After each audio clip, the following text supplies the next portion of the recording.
That should be my new opening line is, are we starting? Yeah. Are we here? Do we have to do this? What's up, guys? I think we're here again. I think so.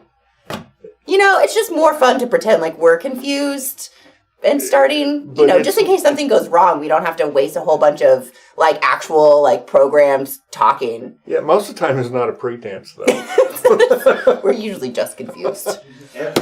Every time. Yeah. We've been doing this for, like, 1.5 years now, like, twice a week, and we're still confused. Yeah, it gets worse, actually. To me. It's not getting better, guys. It's not getting better. Yeah, but we're back again. We are here. So today we've got kind of just a bunch of leather that most people consider undesirable. Yes. We have undesirable leather. Yes. It's not all that bad. Denny's going to show you how to use it. Time. Yeah. Yeah. And what are you doing? Well, so we got some new Sergey stamps that just came in. They are available for you to purchase if you call in, but we're still working on getting the pictures and like the listings finished up for the website, so they're not up on the website yet, but probably in the next week or so they should be good to go. So if you watch this anytime after Friday the 17th of November, you really should be fine. But anyways, I don't know. Tony will do some work at some point, that's actual work, not just Tony stuff. Doubtful. Anyways, yeah, so I'm just, I'll piddle around over here on some of this, and maybe he'll give me a piece of this ugly leather, and I'll try to cover up some blemishes. Who knows? There's some Liz, pretty on cool some of the leather. on the leather veg-tan scrap bags that we have, Mm-hmm. could you find leather that looks similar to this and some of it? Probably. Yeah. Yeah, for sure. Didn't you we can show people some of the I have piles of to leather get here. this delightful array of tools out of my Beautiful way here. tool array that Tony put together for him. No, I put a different array down because my SLC logo was not upside down. Oh, I'm so sorry. Denny messed it up and had to redo it. Yeah, that's another confusing part of my life. Trying to keep things right side up. He's a lefty. What can you say? He has a sticker on his bag that says, "If this is upside down, please turn over." It's tattooed on his back. It's permanent. It's a permanent picture. Oh boy. Okay. Here's a piece of leather that a lot of people wouldn't care much for because it's all bent up and stuff, It is, yeah, it's not laying flat. It's not. What do you do with that? I'm gonna get it wet. I just dipped it in a little bucket of water there, and I'm gonna use this slicker. It says SLC on it. If you can read it right side up now. See there?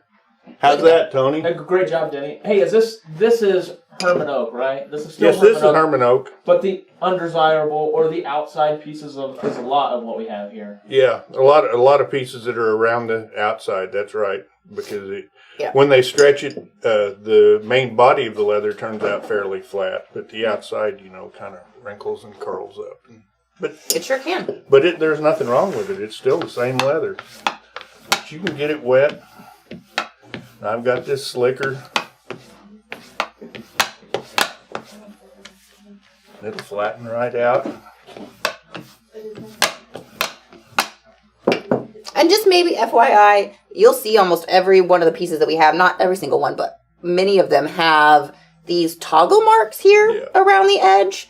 If you get a piece of leather and it's got toggle marks around the edge, these little clip marks here, that's okay. And those are going to be on every piece of leather, and we don't cut those off, and Herman Oak doesn't cut those off. Those are literally the marks that they use to pull the hides and stretch them. Yeah. I know that sometimes people that maybe are a little bit new to leather, or to Herman Oak, because not all tanneries dry their hides the same using stretching panels and toggles. Some people, when they get a piece and they see these marks on the edge of them, they'll call us and be like, my hide has blemishes all around the edge. What's going on here? And those are literally where the hides are being toggled and stretched. Yeah. So every hide is going to have like 50 of those on it. Yeah. They just got to clamp it around. Yeah. Put a clamp of some sort around the edges, and stretch it. And they pull it and stretch it. Yeah. So those are not blemishes. Those are just going to be there. If you ever looked at any pictures of a Native American stretching a deer hide or a buffalo hide, they've got little pieces of cord, Yeah, or like all holes over around this board, and That's all. These do the same thing. Yeah. Yeah. Yep. But anyway. Hey, that's pretty flat now. Yeah, it came out nice and flat. All you had to do is relax the leather with a little water. That's right. And you can tool anything you want to on that. Cool. That's a nice piece of leather. That is. It is. There's really not too many blemishes. There's just a couple like surface scruffs up in here, but that's going to tool right out. Otherwise, this is a great piece of leather. Yeah. Now, when you slick it, does that affect the surface at all? Is there anything that you need to take into account? It actually makes the leather tool a little nicer because it closes the pores on the leather and makes it slick. Okay. Makes it slick and shiny, gives it a smoother look, gets rid of a lot of that grainy. The grainy texture? Yeah. Now, does it affect any of the dyeing that you might do later? Not really. Nope. Okay. Not really. Okay. Cool. It'll actually make things more even. Okay. But now I've got a piece of leather. Let me see. Where can you see this? Over by the door. Over by the door. Okay. This has got some stretch marks in it. Not really fat wrinkles, but just kind of stretch marks. Yeah, you can kind of see those. There we go. There we go there. Oh yeah. There you go. You can see some texture in there. Yeah. Yeah. Yeah. And I'm going to dip this too, and I don't know if I can actually get rid of those marks, but I can sure make them so they aren't quite as visible. There again, I'm just going to use this slicker.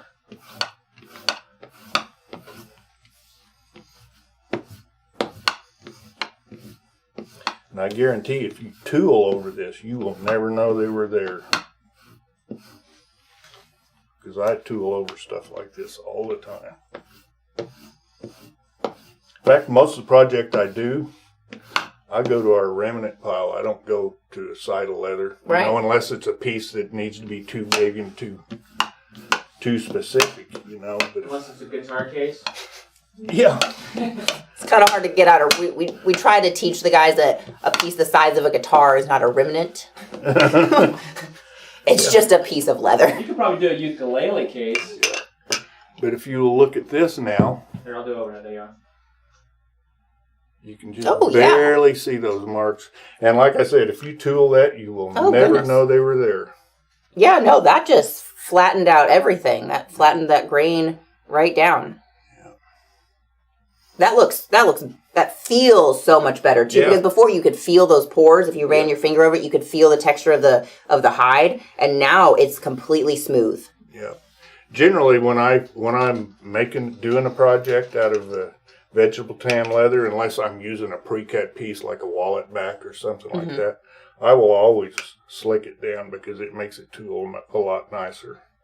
So that's interesting. So that's kind of something that, if you're getting into leather work, it's one of the tools that you really probably should invest in, a nice glass slicker. Yeah. A lot of people ask why you slick it, and that's one reason, just to smooth your leather out, but it also takes a lot of the stretch out of it. Oh, you kind of pre-stretch it before you start cutting. Oh, that's good. That's good. Yeah. Denny, Tobias wants to know, how hard do you press when you're using the slicker? Hard enough to make it do what you're wanting it to do. Well, you went over it a lot of times, so you're not doing it one stroke. If you were watching me, I'm actually putting some pressure on it. I'm actually trying to flatten it out and make it stretch and spread. Mm-hmm.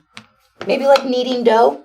Yeah. Kind of like kneading dough. For those of you bakers out there. How would you know if you were over pushing? You can't over push. You can't over push. Yeah. You don't want to start and press one corner of your slicker and do something like that. Because I probably can't get that back out, but I can get part of it back out. So nice, even pressure. Yeah, you want the pressure across this whole face of this slicker. Let's see if David asked, this method primarily works on veg-tan, not chrome or oil tan. Yes, it won't do anything for chrome or oil tan. Yeah, which, just FYI, oil tan is a type of chrome tan. So chrome tan is oil tan. Oil tan is in the chrome tan family. Yes. Yeah. Now here's another piece that's all wrinkled up on the edge. Let me see what I can do with it without slicking it. Now there's nothing special about your water that you have there. It's just a bucket of water, It's just pretty wet.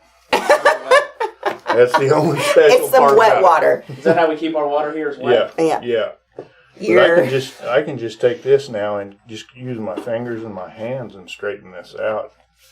And it'll do pretty good, just like that. It won't do it won't treat the pores like it did with the slicker. But I can. But this is a pretty smooth piece of leather as it is. Yeah. You know, that's treating the pores is something. I don't own a slicker, Denny, at my house when I'm doing my leather work, and I feel like maybe I should. But really one hard thing to sneak in here when you guys have got the windows all blacked out. Well, this is private. Gee whiz. this is a private viewing. But it Rusty. still stops you from coming in here. Oh, Wait, you got paychecks. Oh, I have We like it when you come Rusty, in great here, to though. see you. Right? See how all of this changes? You know? The mood just changes completely when I come in with payroll. Before we were just thought he was just going to start like changing prices or give us a new category of things to work on today. Unfortunately, Liz, your husband got yours. I don't get my own money. You get no money. I get no money. No money. Tony, you want this? Yeah. I got some for you guys too. Everybody come on down. Pardon us, live really people. happening? It's just Yeah, this is kidding. life here, you guys. This is serious. All right, I'm out. Bye. Okay. Good Bye, to see you guys. Denny, sorry. Okay, I understand. Your wife got yours already. Oh. Okay. Okay. Well, so when just having this really nice smooth grain when you're starting out with a piece that maybe, you know, for whatever reason the grain isn't consistent on your piece of leather. When I go to antique it, that grain being slightly open absorbs that antique more than I want it to, or it's hard to get it off as much. So this will help alleviate that issue. Yeah, like I said, it closes the pores on it. And this piece of leather, you can look at it, and the grainy look is actually the pores of that leather. You know, they're open. When you put a resist on there, it'll keep the antiquing from actually penetrating the surface of the leather. Right. But all those little spots that are below the surface are going to collect that antique. Yep. So you will actually color the leather a bit. Yeah. A bit more before you slick it than after you would slick it. Exactly. Yeah. So this is a really great if you guys are struggling at home when you're doing your antiquing process and you really want that nice bright undertone of the natural veg. You know, slicking down those pores and making the surface really nice and smooth before you start your tooling process will allow you, once you do your resist and you put your antique over it, allow you to wipe that antique right off the surface because you don't have that little bumpy skin surface anymore. Yeah, you know, leather is such an inconsistent material. There's nothing you can do to it to make it vinyl. You don't. You don't want it to be. No, like you don't that. want it vinyl. But it will make it. When you slick it, it will give it a different character when you finish it than if you don't slick it. So always keep slick that your in leather. mind.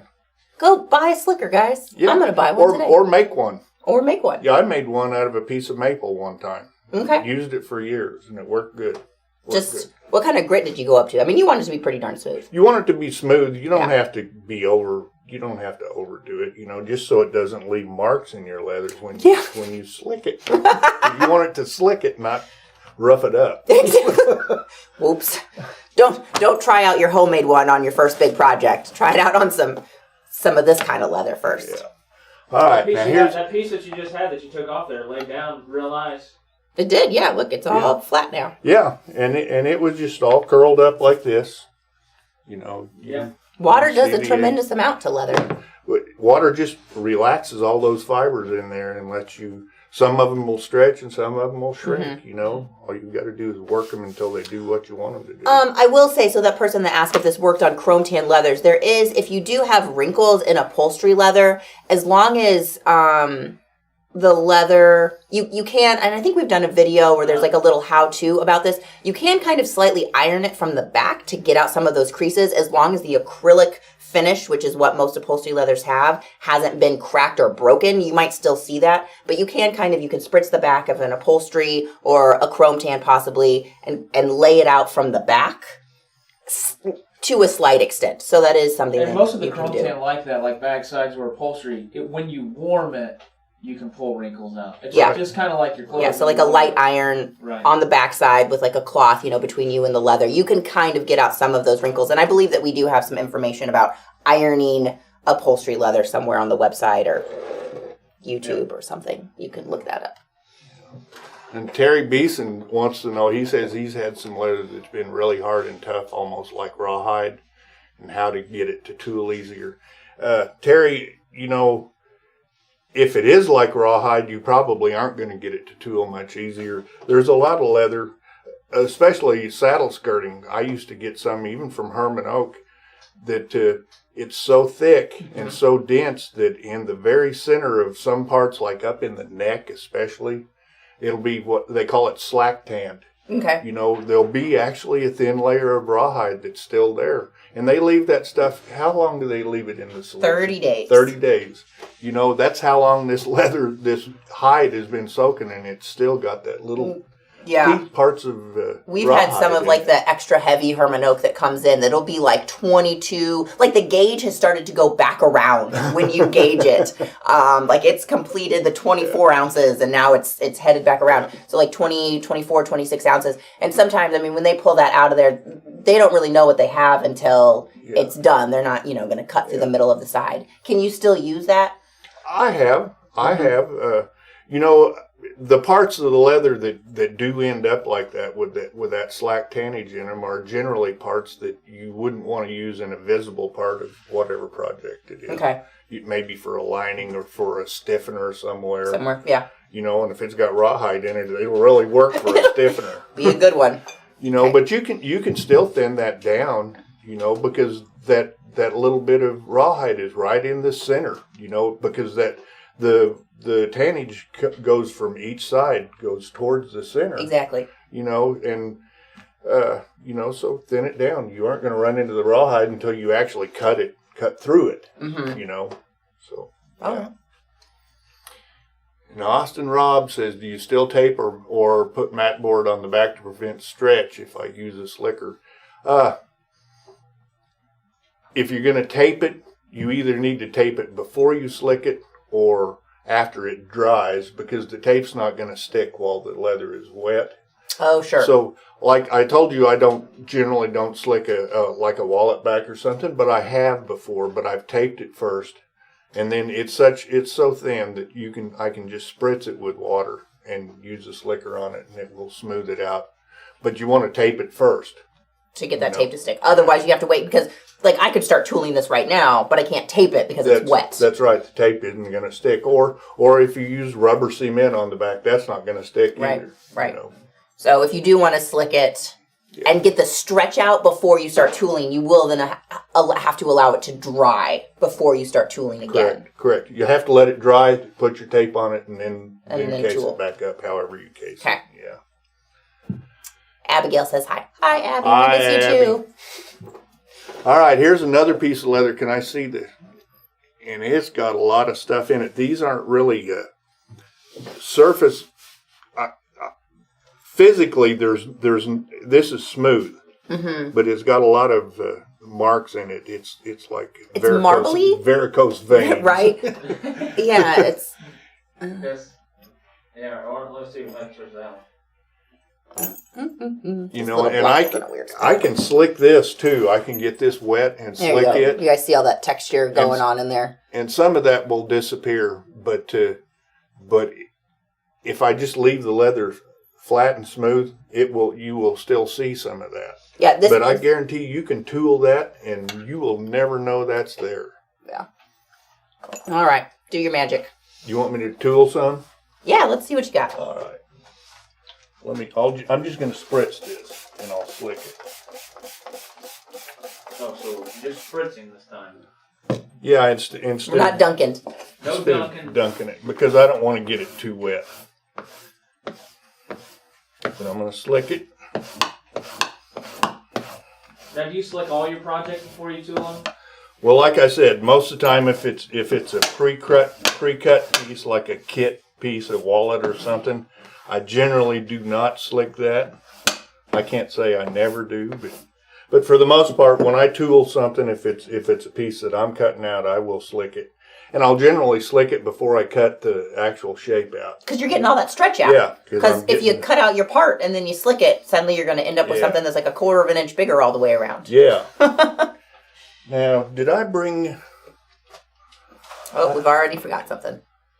Okay, I'll just draw something here.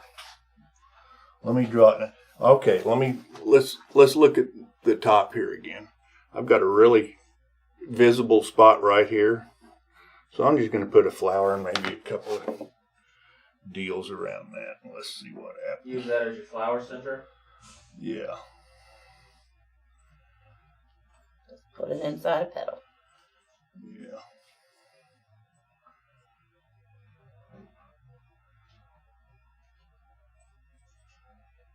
I'm not an artist, you guys, if you hadn't noticed.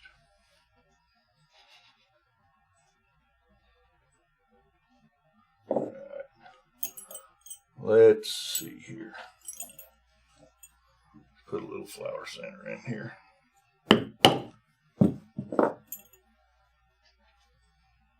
You're going to shoot me, but let's tool over here.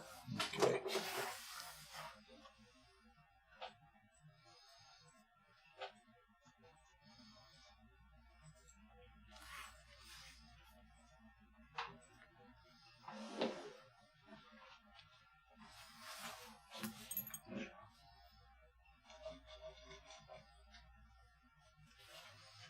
Here's that real bad spot right here. One of them.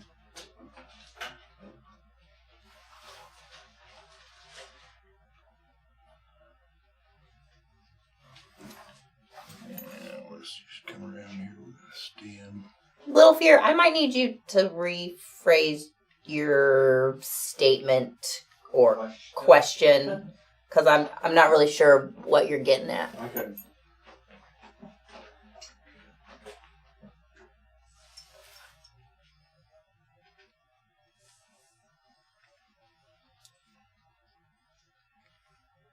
Well, Denny, that looks all right to me.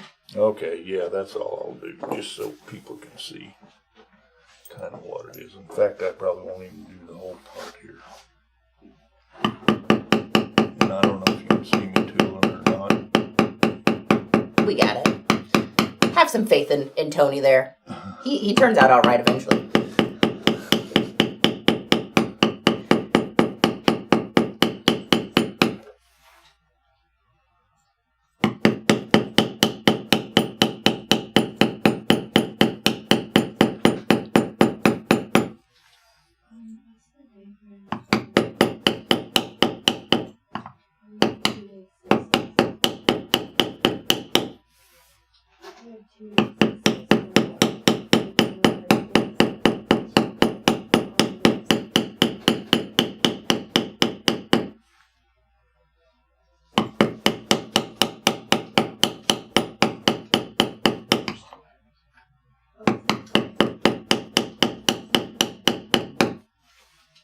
I'm not doing a real deluxe job on this, you guys.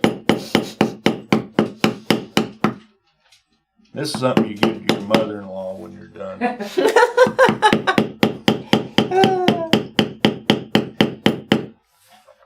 But it will show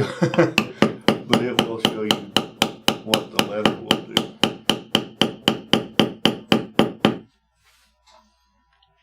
Could be your father-in-law too. I'm sorry, you girls.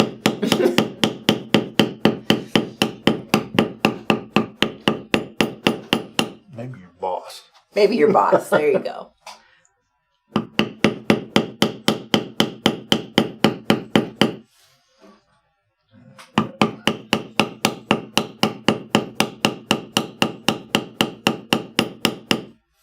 Well, by the time you get done beating on this and doing everything that you do to tool a pattern, all these little marks and stuff just disappear. Alright, let's do something else here. So let's hear. So Jim made a comment. He has purchased a half a side, a 6 to 7 ounce, and he stored it in a cool room. But it seems to have turned hard and gotten thinner. I mean, Jim probably, if it's really humidity controlled and not a lot of humidity, it's probably like the leather is just drying out, which will make it harder.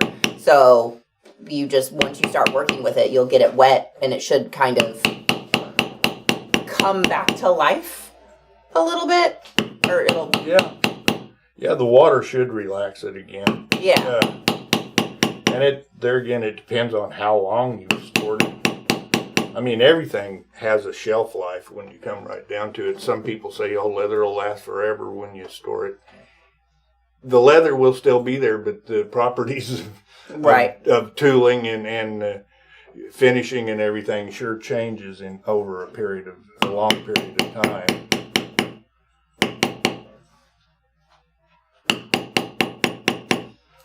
All right, I got that.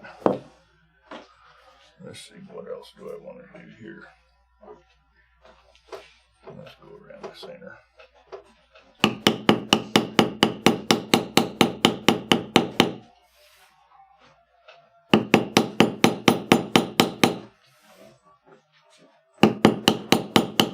As you guys can see, I'm completely changing the character of this leather.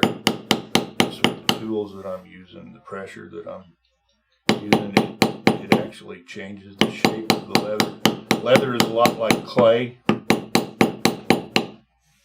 You know, and when you put pressure on it, you actually change the shape of it. Let's see here. I'm just about done here.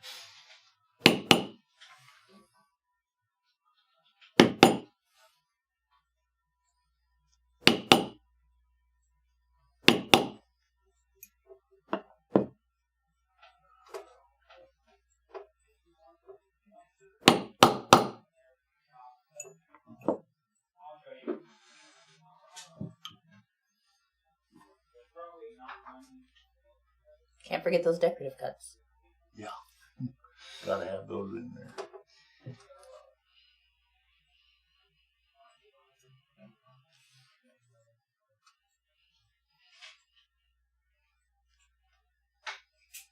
Liz, you haven't used any survey tools today. Well, I did do this little guy. Oh, yeah. I forgot about that. I stamped him just as we were waiting, for 11 o'clock to come this morning. This was this is a 496 tool. It's just a really neat, Tony said it was kind of a border tool, but I also thought that it would be a really nice belt center as well. You probably can't show it any closer there. No, because it won't focus. Put it right in Denny's way. There it is. Yep, so this is a 496. Sergey 496. Came out pretty cool. 932. I think it's a neat little tool. Yeah. Yeah, it's pretty snazzy. Okay. It'll look good on some armor. Oh, yeah. Yeah. Going around the edge of some armor. Yeah.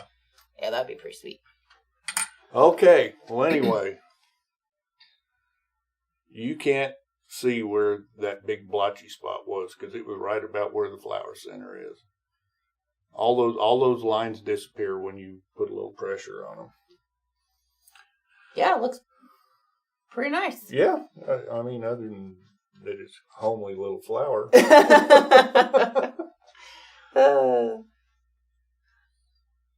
yeah, that texture just tools right out. You've smoothed the surface, so it's nice. I mean, yeah, that was. Yeah. Looking at the piece of leather, it was kind of ugly. It had a lot of marbling. Yeah, marbling to it.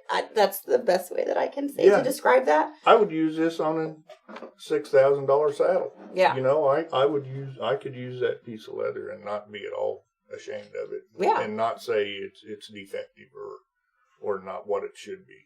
Yeah.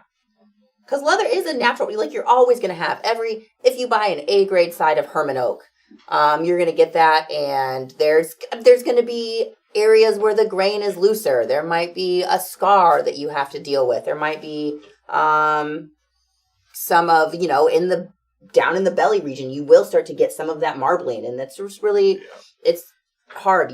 Stretch marks are really not graded parts of leather unless they are so deep that they cause a break in the grain. Right. So when we were looking at it before, sorry to interrupt, this was where that white spot is. Mm-hmm. Kind of just went out, and once you put some dye on it, I think it would probably even disappear even more. I wouldn't dye it. If I oiled that, you would oil and an antique finish, you would never know that's there. You won't find it, Tony. I don't care how hard Challenge you look. accepted. Okay. But anyway, that's about all I've got for the day. That's it? All right. What do you want me to do? Well, just keep on tootling around. I was gonna say, look, let's find some pieces that are worse. Okay. Worse. Okay. Well, so this one. Yeah, there's a piece with some actual bug here's bites some. in it. Let's see what these bug bites come out like. Yeah, that top cam. You may have to go to number 3. That top camera's on manual focus. Okay. Ooh. Yeah. There Okay. we go. There we go. Bug bites. So let's see what Denny can do with this little. Let's see. That's really Let me cut a little piece of that off. close. Okay. So I don't have to.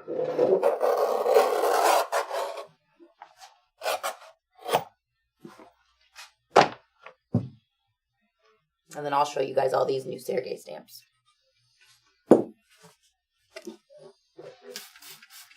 What? Is that your dogwood flower? Is that what you're doing, Denny?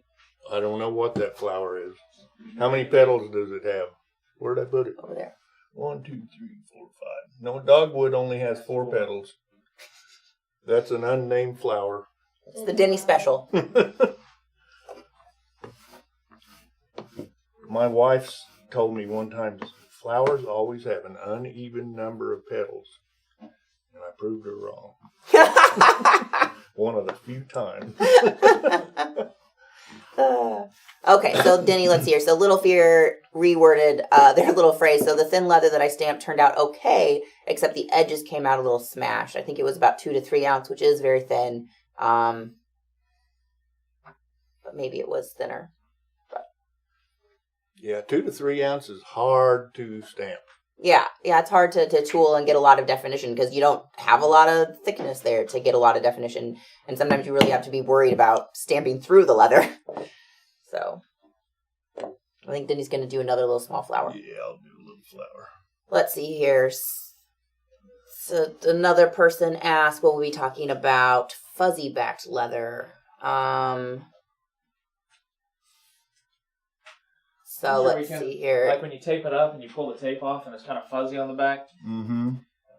What do you do about that? How can you?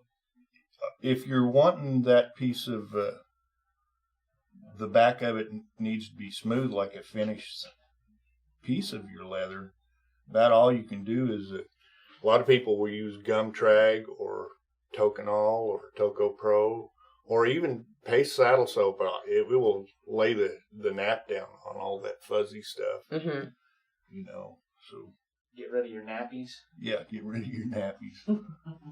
Is there one type of tape that pulls up the nap less than another type a lot of tape? People use that painter's tape and say that's better, but if it sticks enough to actually do the job, I think it's going to pull the nap up no matter what. Yeah. Charles says, anybody noticed I'm quieter since it's been my birthday? You guys are just sharing a lot of good information, so I know when to be quiet sometimes. By the way, Tony, happy birthday the other day. Thanks, Denny. It's the last time I'll be nice to you. Yeah. Don't ever let it happen again. I don't expect it out of you.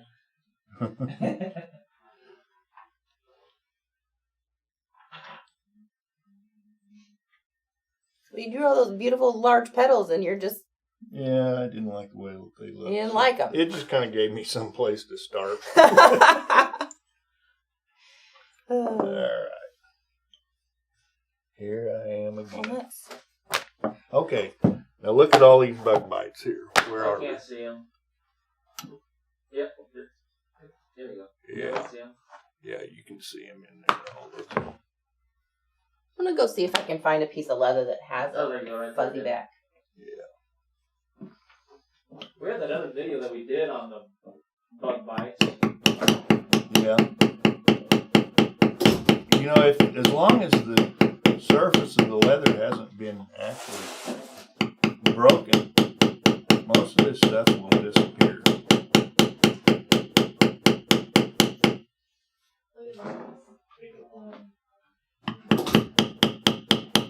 And that's the one thing, when I was looking for some leather that wasn't too good, and by the way, that's something else you guys need to realize. I looked all over this store this morning trying to find some defective leather and could not find any. How about this defective piece? that's been stained.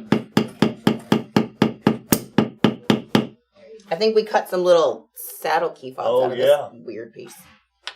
Yeah, if that was tooled, those little spots would probably disappear. Hold that up I thought over they your... were cool, so I made Yeah, something out of that it. is neat. Hold that over your project there, Denny. That's taking some bug bites and just Using them. using it as character, not even doing anything with it. Yeah, the bug bites actually absorbed a little more of the dye, a little more of the color. Looks good. Yeah, so, use the smooth parts of the leather to make whatever it is that you need nice, crisp, and clean, and then make something rustic. And use them to your advantage. yeah. A lot of people Make it look like you meant to do it. A lot of people like the brands on a side of leather. Yep. They'll use that and make it a prominent part of their design. We have a table out there that's just The brands. that are cut off. What'd you find? I some fuzz. found some fuzz All right. Oh, and some hang more on. bug bites. Are you gonna clean up some fuzz? I was gonna let Denny clean up some fuzz. Oh, I okay. could clean up some. I guess I could try. Well, I can. How about here? You want Tokenol or Toka Pro? Or you want Gum Trag? Because I don't have any Gum Trag. I'll take whatever you give me. All right, there you are. Let me move the camera. Hang on. Before you get started, we can watch you both at the same time. We can watch Denny Toodle. And then we'll watch you Burn it. Toodle and Slick. That should be our new nickname. Toodle and Slick. Oh, there's our catchphrase. We're gonna start this. Hi, welcome Hey, to welcome Toodle back and with- Slick Hour. I love it. We're back with Toodle and Slick. Some t-shirts. Leave with those malls. We lay those malls down. No. You can probably even use that glass flicker on that. That's why I grabbed it. Oh, sorry, you had a piece of canvas in your hand. Well, I just have to get the stuff out of the jar. Now just dump it out. Just pour it on there. That's what I've got. Alright, lay back down on your floor. There you Oh, go. oh, hey, look. Would you like Okay. me to be quiet? Yeah, Denny. Shh. Jeez. Yeah, Toodle. Shut up. So this is just a flanky piece. Obviously, you can see all the beautiful fat. Well, that's an armpit, probably. Yeah, Or it was. It probably was some sort of an armpit or a leg pit or somewhere where an appendage met up with the body. That's what's going on there. And then you've got the back where the grain is nice and loose, because when you have where the appendage meets with the body, there's a lot of movement that happens there. And so the skin just isn't very tight and firm because it's got to move a lot. Because, guys, leather's natural. That's right. Yeah. So Very natural. it's natural. So anyway, so we've got a lot of beautiful flankiness going on right here. So I'm going to take some Toka Pro, this stuff right here, and I'm just going to see what I can do with this in a slicker All right. and see what happens. Somebody was asking what mall you got, and then somebody else answered that you have an Ed LeVar mall. Yes. Yeah. That's right. And hi from Argentina. Wow. Hello, Argentina. That's a new one. Are you a gaucho? My wife and I had a discussion on gauchos. Did you? Yes. And I said, they're from South America. She said, no, they're Mexicans. And I said, I think they're South American. Is it like a cowboy? From Argentina? Yeah, that's what they call a cowboy Oh, in okay. Argentina. Where else? Where else? Don't start me going. Educate us on the gauchos. Yeah. Were you arguing about gauchos on the couch show? Gauchos on the gaucho, that's right. Yeah, boy, that just slicked that right down. Yeah, you gotta make sure to get enough on there, because you really gotta get enough to soak into all these pores, because you're basically gluing it down. Mm-hmm. That's what a pasted back leather is basically done, just like this. Only most of the time they Only use with a piece machines. of glass. Or Yeah. All right. Let's see. I'm following up here on some Facebook questions that I have missed. So Joe says he missed the first part of the video. Hope it hasn't been asked. Can veg-tan leather dry out to the point it's not toolable? So we talked a little about it being hard, but could it dry out? Say you just left it somewhere and it dried out. Yeah, most likely it can be, but it takes a lot to do that. Yeah. It will take a long period of time. You know, you don't want to just leave it in the sun in a sunroom, you know, during 90-degree weather, you know, forever. But if it did, could you oil it back up and make it more usable? You couldn't oil it and make it toolable, no. You might wet it. Yeah. But it will never tool the same. You know, you want to take care of your leather if you're going to tool it. Keep it in a dry, cool place if you can. And then just be aware that leather isn't unperishable. Right. Like it will continue to dry out with time. Leather needs moisture. You know, it comes out of the tannery. It's been dried, but it does still have some amount of moisture in it from the tanning process. That's why, you know, when Denny talks about doing his projects, he gets all the tooling done and he oils it. He oils the stuff. You want to put some moisture back in there. And so just be aware if you've had a piece of leather that's been sitting on the shelf for 2 years, it's probably going to be pretty dry. Yeah. Like anything, like the shoes, you know, that you've just left in a corner for the last 2 years Right. or whatever.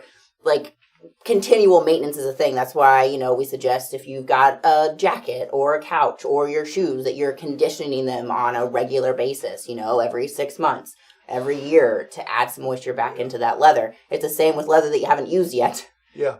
Well, you know, in leather, you know, a set of tires on your car. If you have a car that you set in the garage or out by the curb for a year, and all the tires will probably go flat, you know.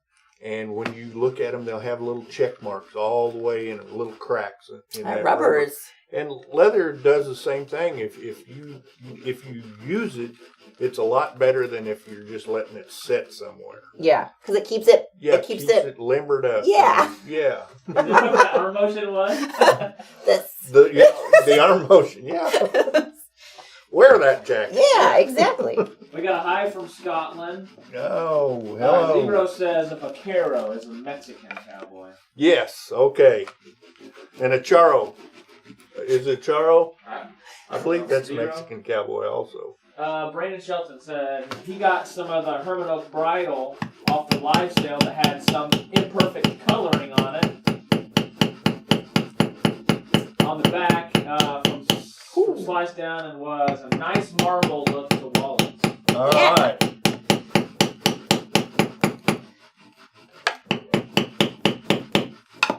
Mountain Fisher says, how about cuts on the top grain? Cuts? Bug bites and brands are one thing, but how about cuts? Cuts are cuts. They are always going to be, anytime you break the surface, you will never change that. You might cover it somewhere or another or blend it in. Would you find cuts on a piece of Craftsman grade? Sure. But not generally. Mostly maybe a scrape here and there, but generally not a cut. You'll find a brand here and there. What do you think there, Liz? It's pretty darn slick. I think it needs a minute to kind of dry out because it looks a little bit funky. But I mean, it's slick and smooth. Yeah. Yeah, you should make the light shine on it. You can see it shining. Yeah. Yeah, it's definitely, it doesn't feel like this part anymore. It's nice and laid down. So just kind of keep working it like that. Yeah. Nice. Yeah, feels good.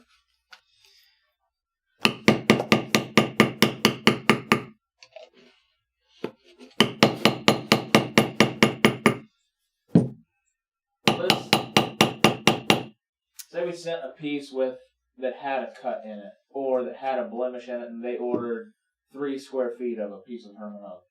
Would we try to send them a little bit more in some cases if the cut or the blemish wasn't towards the edge? Or how do we work around it when we're cutting back there with our gathers? It really is probably going to depend on the grade that you're ordering. If you order 3 feet, we do try to get you, as usable as possible, but 3 feet off of a side is kind of an awkward amount of footage. Right. Because how we cut our leather is we cut it from the belly to the spine. We cut hamburger way and not like long, hot dog way. And so when you order 3 feet, most sides are going to be 3 to 3.5 foot wide. So most likely you're going to get some sort of a rectangular section that's going to contain some belly and then, up towards the back. Yeah. That will be maybe not quite a foot wide, because if the skin is 3.5 feet, then we're going to cut anyways. So it really depends on the sides that we have already started cutting, what you're getting. If you order a Craftsman grade, there could be a scar kind of somewhere in the middle. It helps if we know what you're making, so that when we lay out the leather, if what we're cutting, we're like, this may not work for what this person is doing, but it might work great for this person over here for whatever it is that they're doing. When you guys order just a square footage amount, say I want 3 or 5 or 9 square feet, all we can do is cut you a section of the hide that we have, or the side that we have. If you order a dimensional piece, say I want a 12 by 12 dimensional piece, those pieces will be pretty clear. Exactly. If you're ordering a number 1 12 by 12, we were going to cut you a pretty darn, there might be a little blemish out towards an edge on that, but it's going to be really nice. If you order a number 2, there might be a blemish somewhere towards the middle. There might be a scar or a scratch or something like that. But that's also why you're paying so much more for a pre-cut, is because for that, we are, number 1, processing it. We are picking, especially if it's a number 1, we are picking out the best number 1 that we can from the leather that we have and cutting it out. And then we're dealing with whatever the blemishes are around it. Yeah, that's the main reason that you're paying a premium price for those dimensional pieces, because we're left with a piece that's not as desirable. Yeah. But desirable is a matter of opinion. That's 100%. That's what we've got right here. Yeah. Is some pieces that are undesirable. Probably dimensional pieces have been cut out of this. That is 100% true. Yeah, we're because when we process our parts in the shop, we take the hides and we're going to start with pre-cuts. We're going to cut a belt bend, if that's what we need for the day.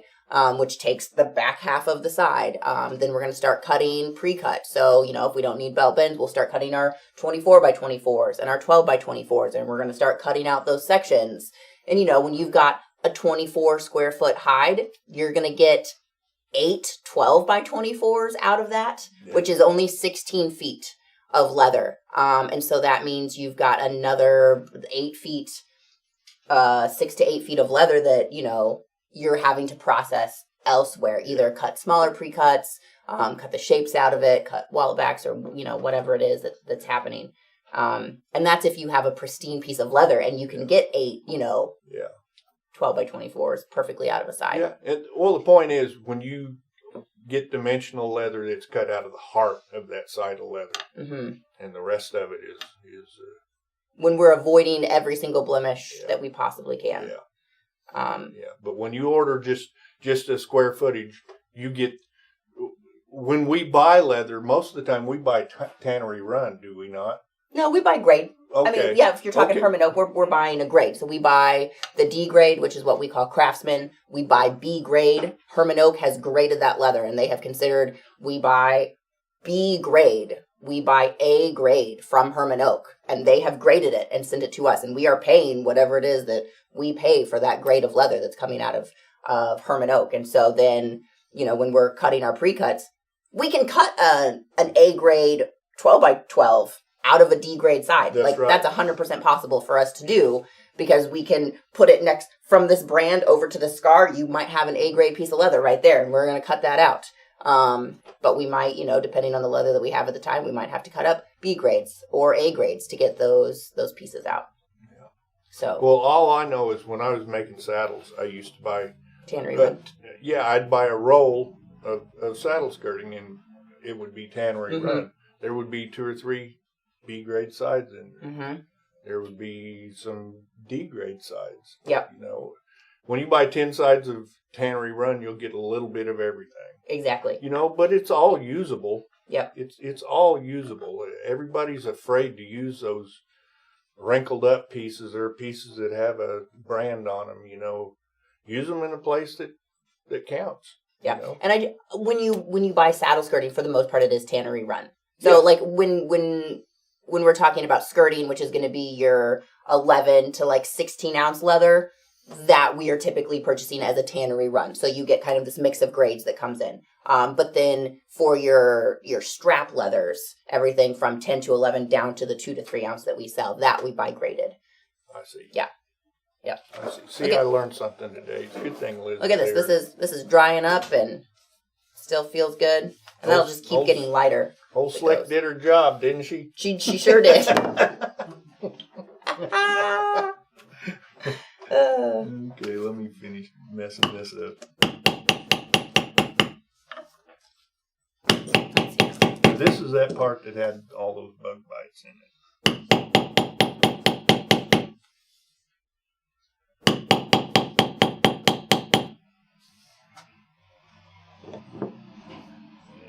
Let me see here. Is that a specific kind of flower? No. It's kind of a lily-looking flower. It is a little bit. Mm-hmm.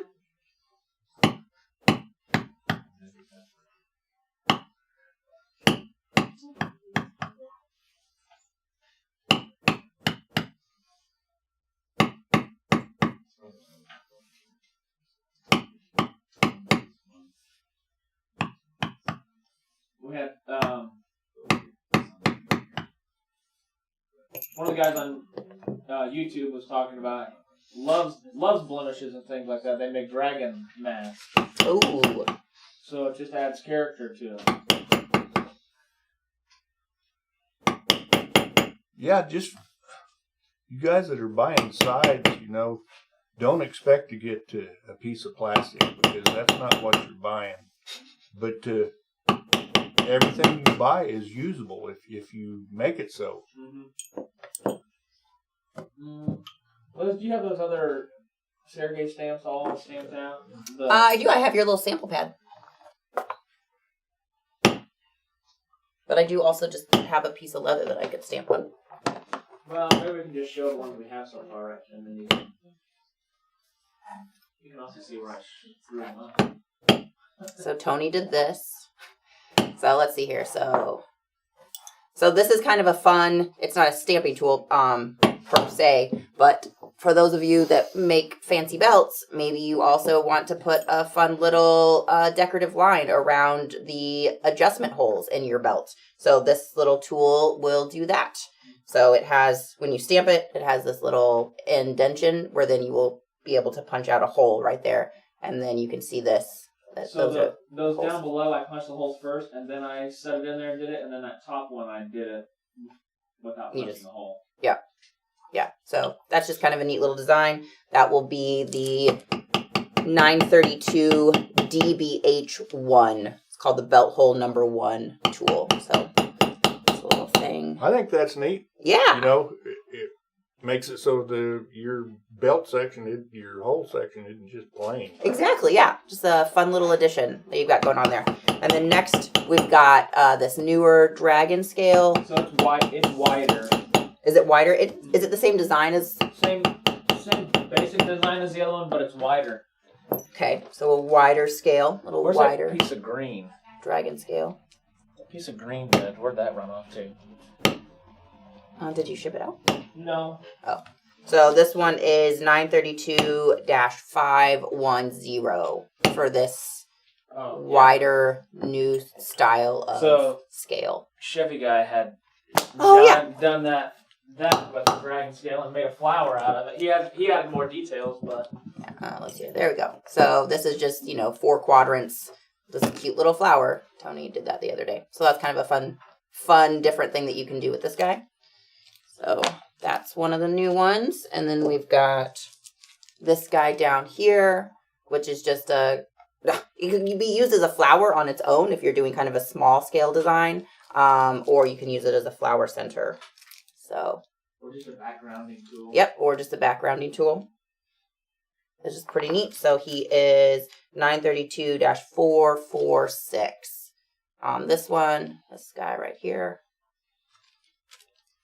And then we have this guy down here, this borders tool.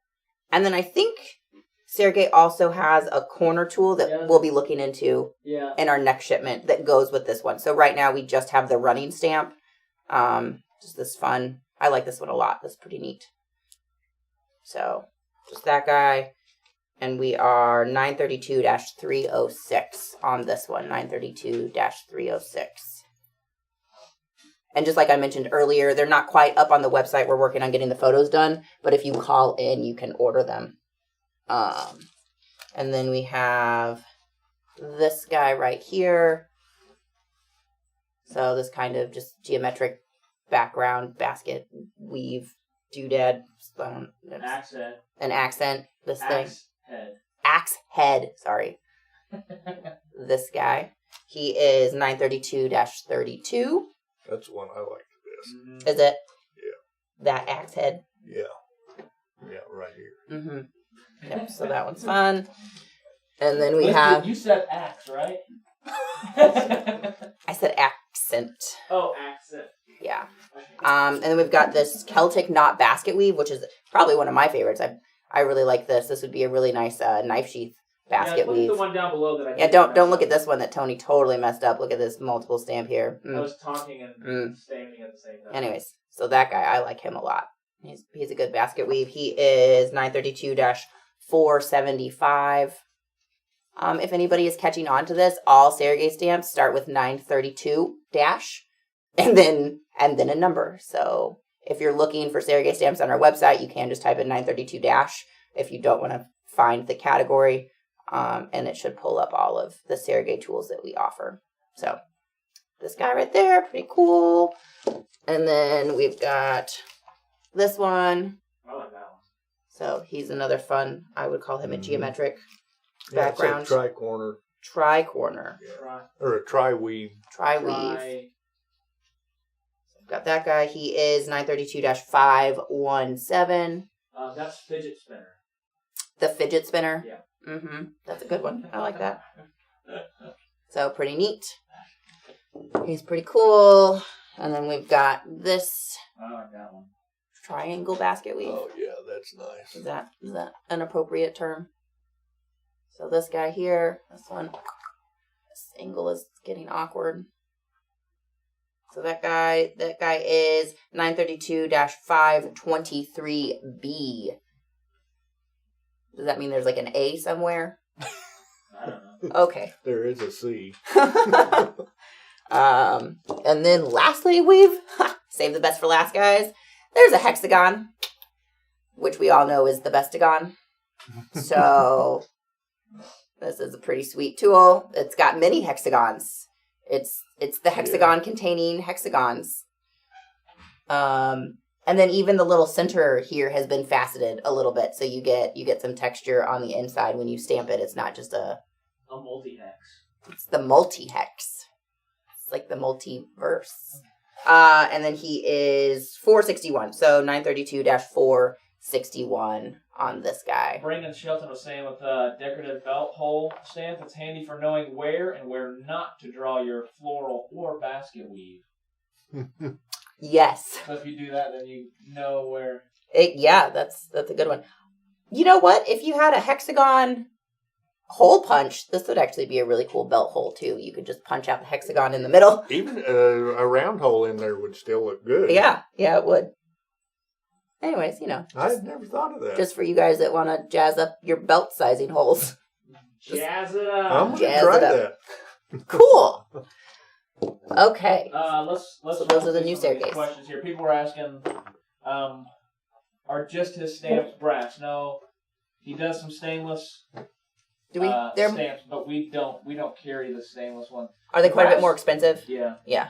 Because they don't get as torn up if you drop them. The tools stay really nice. I mean, just don't drop your tool, guys. If you drop them, then you will mess them up. If you don't, then they work just fine. I have to interject this. If you drop a stainless steel tool, you can mess it up too. Oh, you probably could, yeah. I've done it. Denny has experience in that category.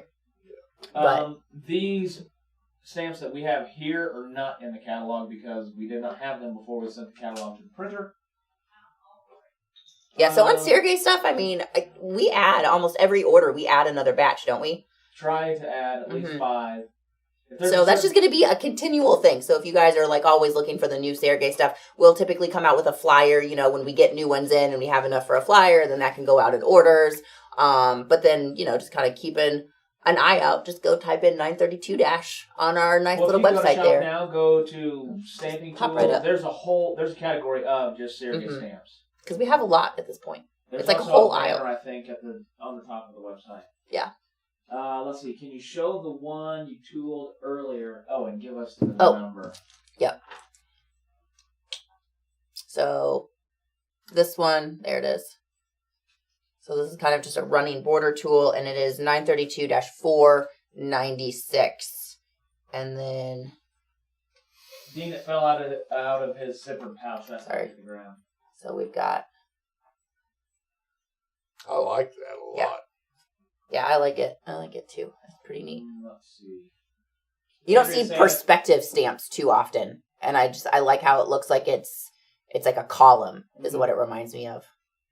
Andrea was saying if it's not on the website or in the catalog, Sergey does have an Etsy shop.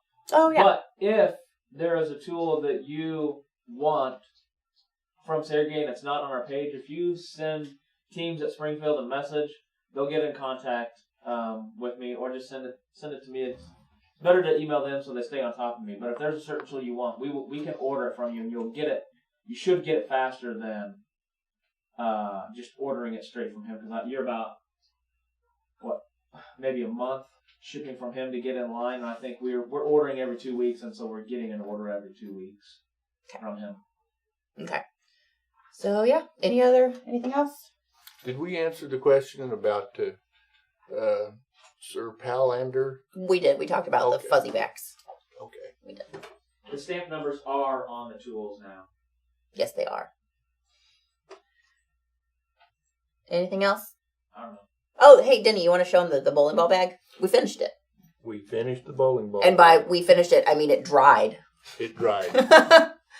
There it is, and it looks and put the handles on. Yeah, put the handles on. So there she is. Came out pretty decent. I don't know if you want to look at it that way.